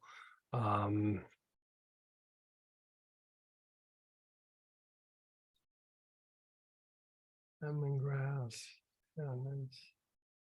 Even a little rosemary could be okay. I would probably go tarragon though. Just because that, one of the things that can throw off that rest and repair, aspect of the nervous system is, pregnancy. Like it's part of what's happening is, everything just gets a little bit rearranged a bit. And so again, you're treating the symptoms, but you're also treating the potential cause. I kind of like that. Yeah. Yeah. Thank you. I this is many, many years ago, but I dabbled with using bergamot, neroli, and lavender in some of those situations, just keeping the mom like comfortable, because they're very safe with the baby. They're very safe with whatever stage that they're at, but yet they can produce a result. And so the other thing, like, it's a little bit different with a pregnancy, because the body needs a little bit more like fortifying than we kind of think about when it comes to that. Like the example would be, the body's not fortified, they go through, they have the baby, and then afterwards they have postpartum depression. And part of that is probably it was building for like 5, 6, 7 months while they were pregnant. It wasn't like something that just happened. It's like it was depleting to the body. The body was out of whack with hormonal fluctuations and things like that. And so those things are a little bit more fortifying. And even the idea of using jasmine, it's not necessarily going to be the thing you would use to treat like the nausea and the vomiting, but it is very fortifying to the system, and it's what would treat postpartum depression like after the fact. So you're almost like kind of reverse engineering it, going like, okay, let's just prevent, keep the mom as comfortable and happy as possible. So you could do tarragon, but I'd still mix in a little maybe lavender, bergamot, neroli. And if it looks like she's getting depleted, I'd go with a bit of jasmine, like on the wrist or behind the ears or something like that.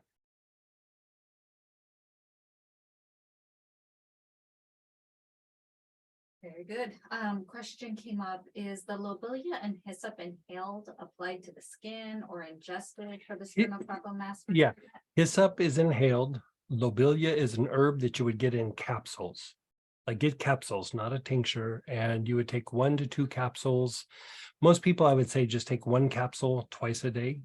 If you're a bigger guy or something, you could take 2, or in extreme cases. The issue that happens if you take too much lobelia is it will make you throw up. And so if you took lobelia and threw up, you took a little too much. And so 1 capsule usually nails it. Like, you don't need to go big on that one. I'd keep it 1 capsule 1 to 2 times a day. So that internal, hyssop, inhaled. Yeah.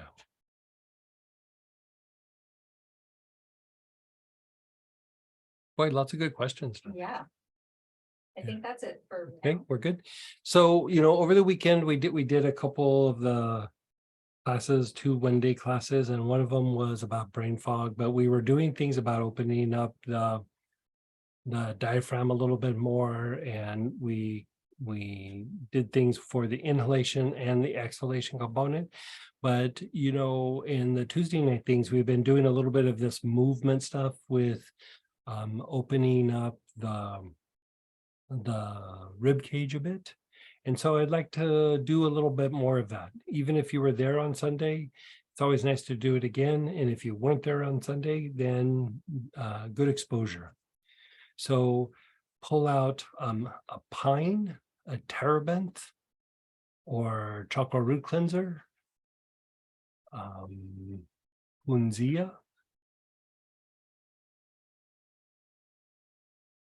fascial release, a wintergreen,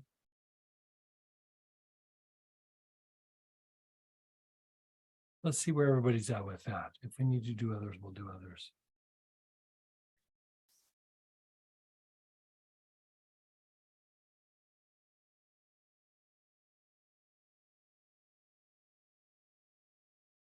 The diaphragm. Yeah.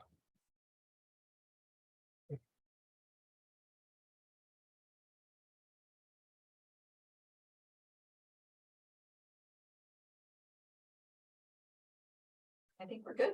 Okay, so this is what you're gonna do. Like before you even inhale the oils, take a few long, slow, deep breaths. Inhale very slowly, hold your breath, exhale very slowly.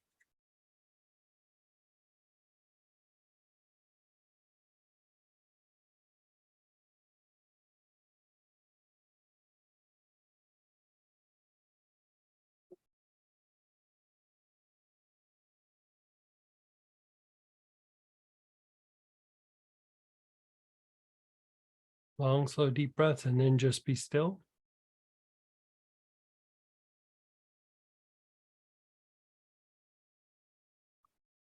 Now begin inhaling whichever oil you chose. Begin inhaling.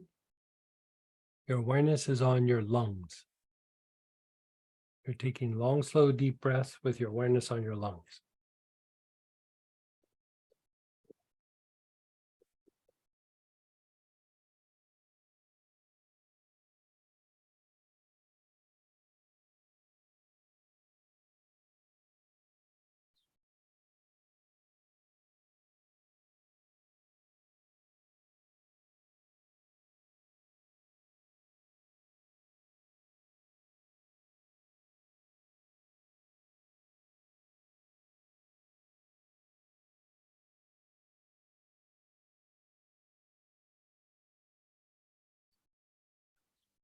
You're still taking nice, long, slow, deep breaths.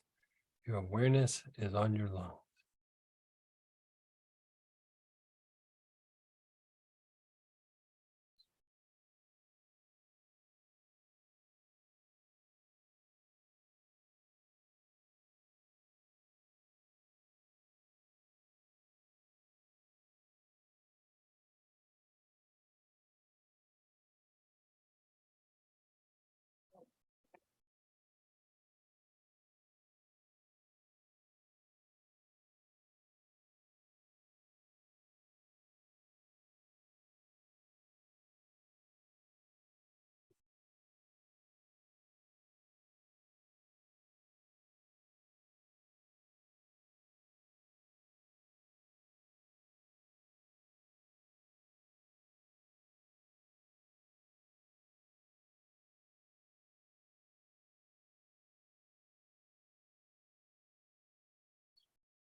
And then just pause and be still for a moment.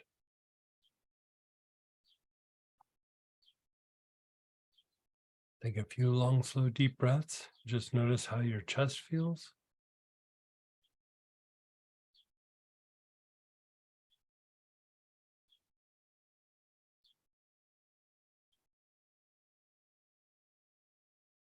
Okay, this is what you're going to do. You're going to take a long, slow, deep breath, and then you're going to hold your breath, and then you're going to bend sideways, and then exhale and come back. Don't push yourself. And then long, slow, deep breath, hold your breath, bend to the other side. You're not moving your hips, you're just trying to bend the upper torso.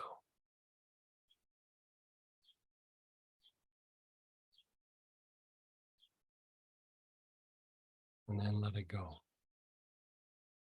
Inhale again, bend to the other side.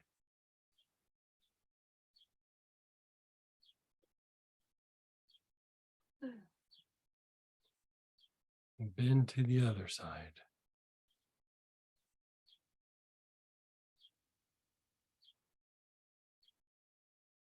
Inhale again, hold your breath, and then twist. You're not moving your hips, you're just twisting your upper body. Leave it there for a few seconds, bring it back and exhale. And then to the other side, inhale, twist your body. Hold your breath, exhale. Again, inhale, twist your body to the other side. Hold your breath, exhale. Twist to the other side. Twist. Hold your breath, exhale. And then just let it all like normalize. Now feel what you feel in your body. Take a few long, slow, deep breaths. Did your breath change? Where do you feel it in your rib cage? Do you feel a heaviness, a denseness, a restriction?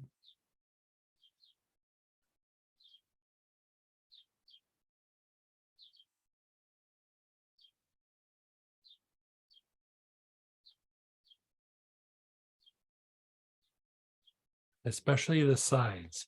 Like if you like lay your arm on the side of your rib cage, that area on the side there, there's some muscles that help elevate the rib cage. Put your awareness on those two sides and take some long, slow, deep breaths.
And then just be still.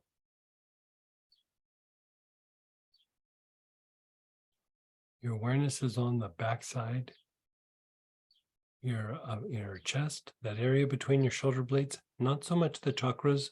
Really feel into those muscles between your spine and your shoulder blade. Like those muscles where, like if somebody was to rub you, you'd go, oh, that feels amazing. Like that spot on your back. On both sides of the spine. Take long, slow, deep breaths.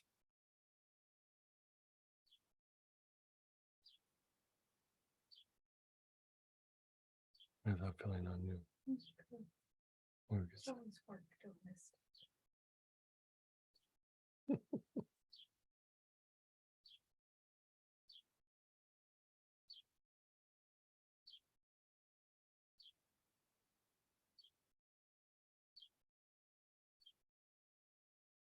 It always cracks me up how much you yawn when we do this.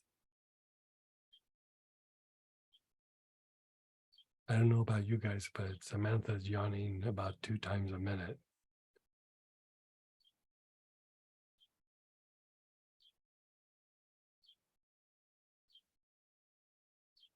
This lets a lot of tension out of your body.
And just be still. Without inhaling the oils, take a long, slow, deep breath and just feel how your body feels, your lungs, your respiration.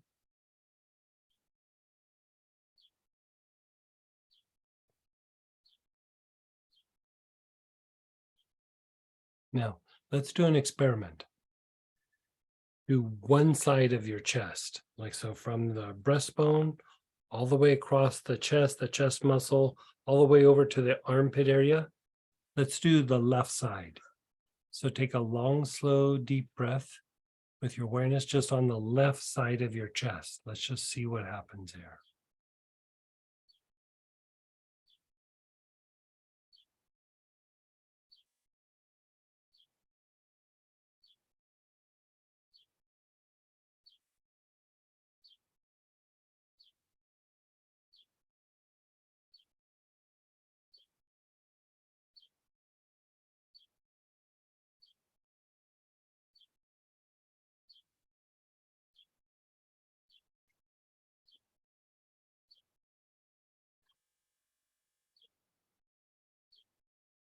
Long, slow, deep breath.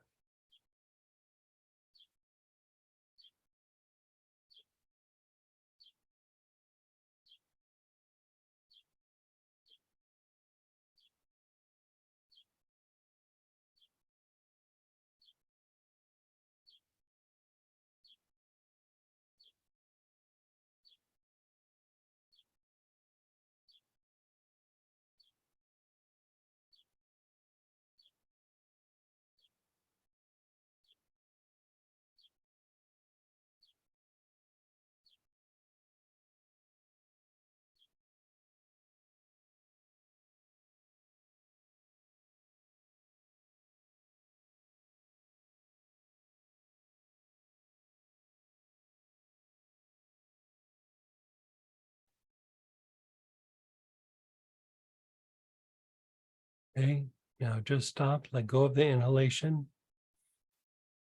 Just let your breath normalize for a moment. Now, take a breath and see if you can feel the difference between your left side and your right side right now, your chest.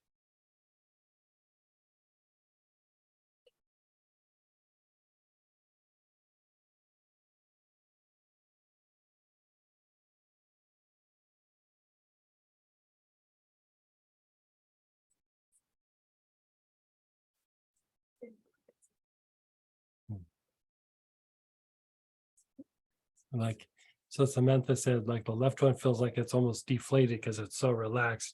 The other one feels kind of puffed up. So here's the thing.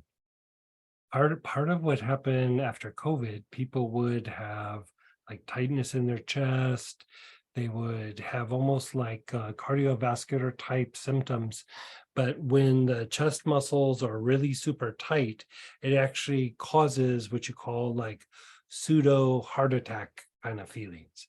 Doesn't mean there's a heart attack. It means it feels like it, but it's not really happening, right? And part of it is the chest gets so tight and so wound up that it starts to cause respiratory dysfunctions and then some circulatory issues, right? Even radiating issues down into the hand. So let's do from the breastbone over to the right side, and let's just see how that does.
Long, slow, deep breath.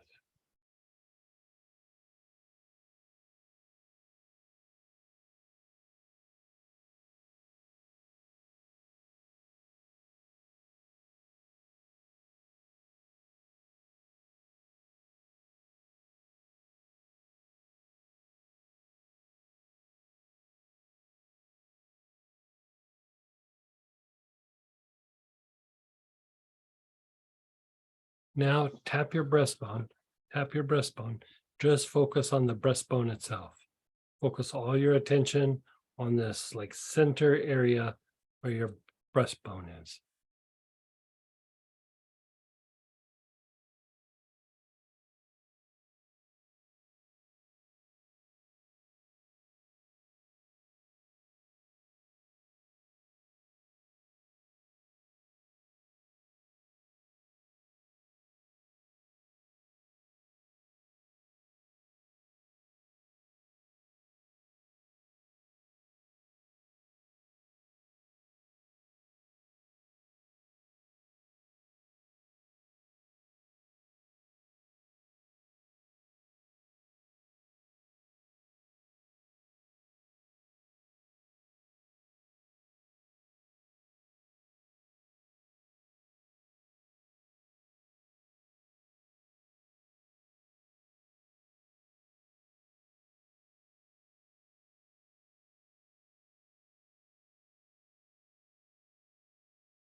And then just let go of all the inhalation. Just be still for a moment.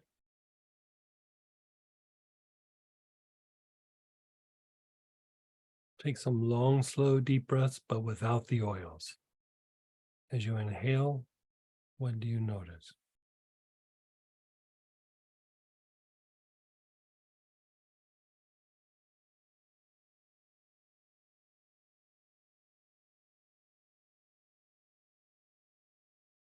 What do you notice?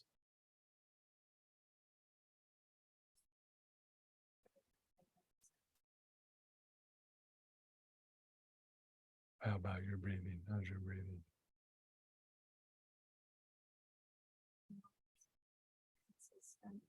And it's like easier to breathe. You feel yourself breathing deeper. Yeah. Yeah. Someone shared I can take in so much more. Yeah. I asked Samantha how she was breathing, and she talked about how sleepy she was. So it was very relaxing. It's a way of also letting out stress from the respiratory tract. Right? Now, we'll do a little bit where we share, but I just want to cover one more thing. So the last couple of weeks we've been doing the thing where we turn like this. This we're going to do like this. Be very gentle about this, right? But you're gonna just gently turn your head like you're leaning your head to the side. Don't strain. And then inhale 3 or 4 times. Bring it back up. Drop your chin down for a second and then go to the other side. And you're just starting to stretch these like very deep, dense muscles that are tied to elevating the ribs, especially the first couple of ribs. So you're just leaning to the side, inhale 3 or 4 times. If it feels uncomfortable, then stop. And then once you're done, come back to the center, just drop your chin down for a second, and then go to the other way.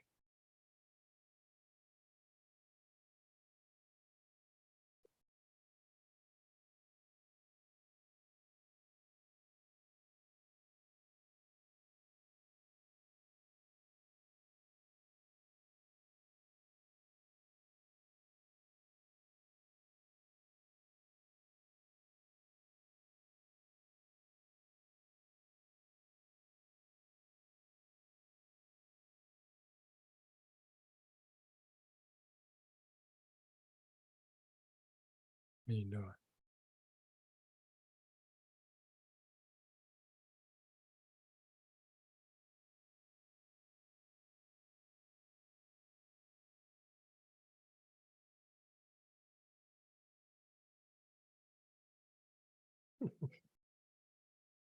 Okay, gonna stop, inhale a few times. This isn't a complete thing, but it's just we're starting to dabble with opening up the rib cage.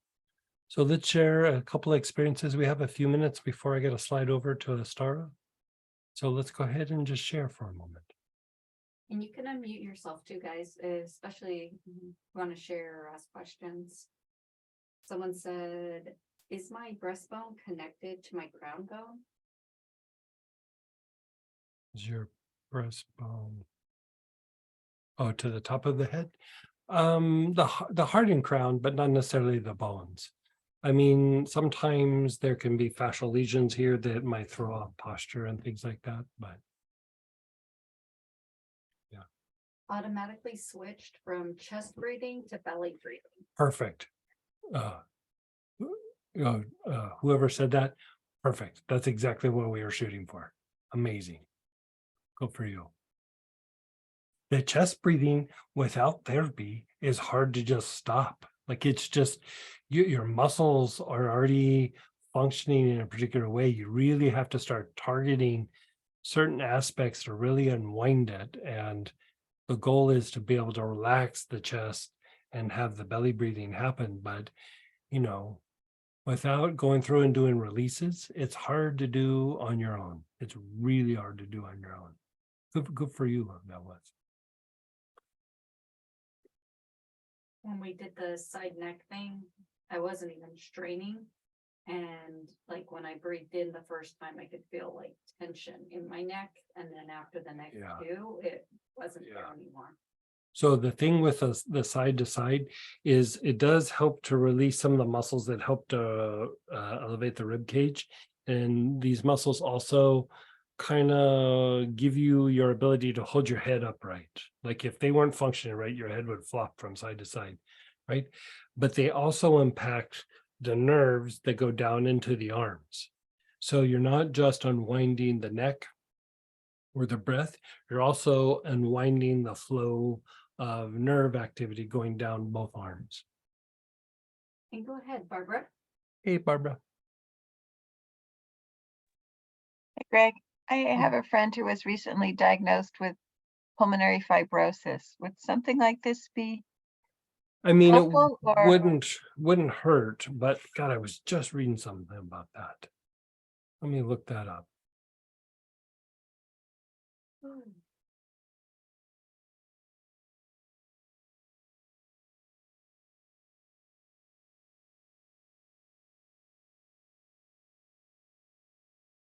Um,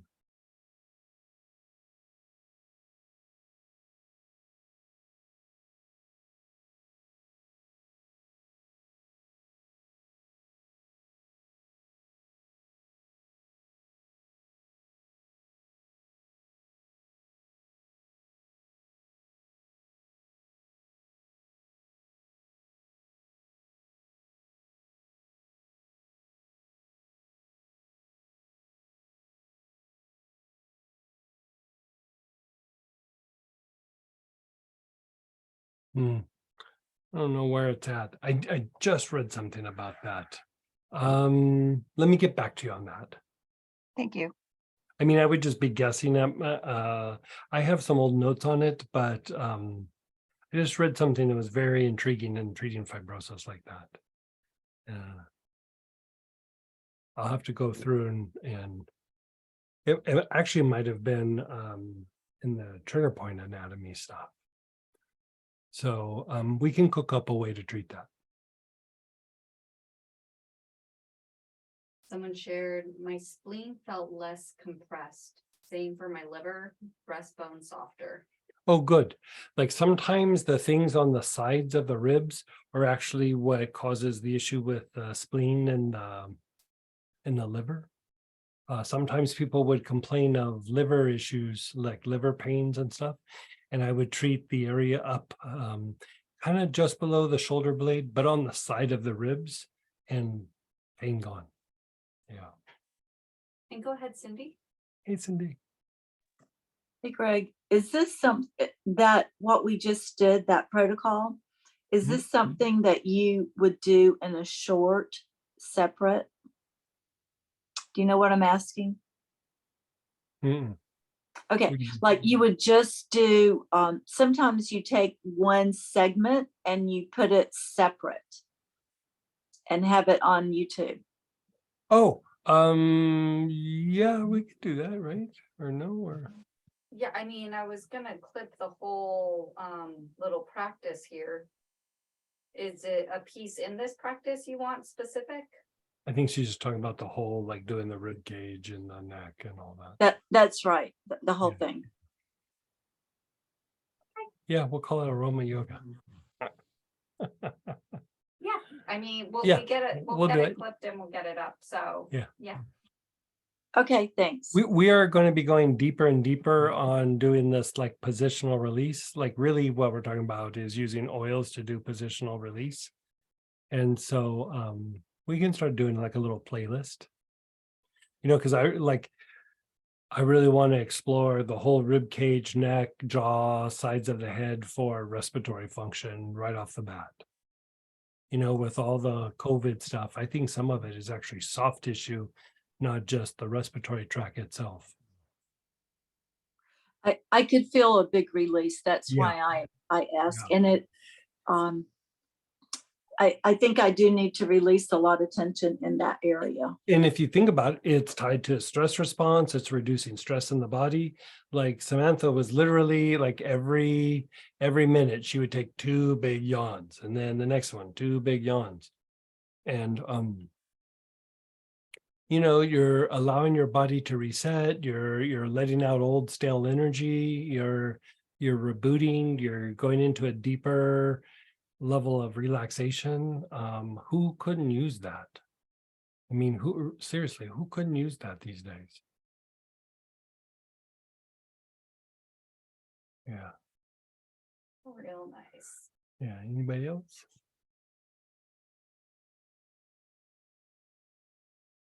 Okay, you guys. Well, we're going to slide over to the prayer petition blessing. If you'd like to join us or offer up a prayer petition or bless the prayer petitions or a little extra karma of some sort, go ahead and join us. We're posting the link. It's only about 15 minutes or so, but